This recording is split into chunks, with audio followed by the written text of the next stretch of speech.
Il fait presque nuit sur la presqu'île du Cap Ferret lorsque nous croisons ce drôle d'extraterrestre, prêt à plonger dans l'obscurité.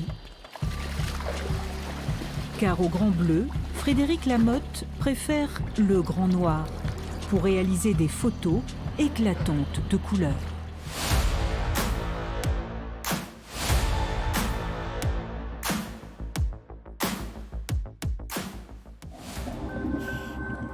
La nuit, c'est une ambiance. D'abord, il y a des espèces qui ne sortent que la nuit.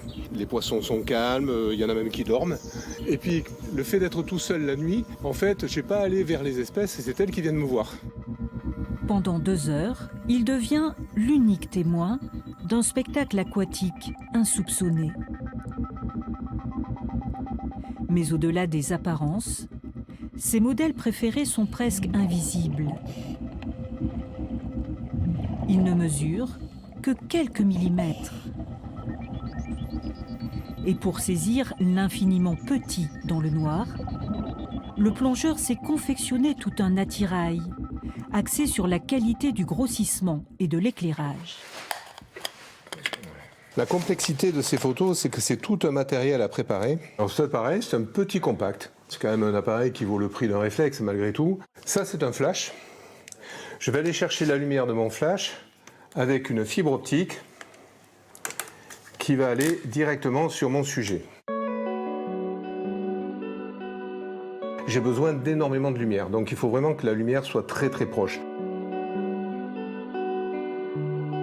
Des photos qui révèlent la richesse du patrimoine naturel sous-marin du bassin d'Arcachon. Moi, ça fait 30 ans que je plonge dans le bassin. Et ce que j'aime dans le bassin, c'est qu'on est une pépinière. On voit les espèces rentrer, se reproduire, et on voit les petits naître, grandir. C'est magique. Une beauté que seule sa technique arrive à capter à travers une eau qu'il décrit comme de plus en plus troublée, en raison notamment des manœuvres de réensablement des plages.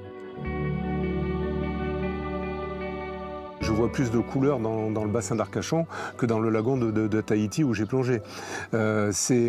Si on n'avait pas cette turbidité de l'eau, le bassin vaudrait les Caraïbes. J'en suis absolument convaincu.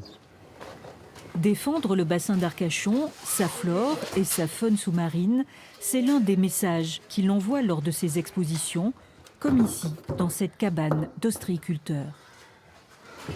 Au travers de mes photos, en fait, je cherche l'émerveillement de façon à ce que les gens réagissent et se disent c'est pas possible qu'il y ait des beautés comme ça sous l'eau et qu'on fasse rien pour les protéger. Chaque année, Frédéric Lamotte effectue une centaine de plongées pour seulement quelques photos exploitables. Une quête inlassable pour immortaliser ce petit paradis dans la nuit.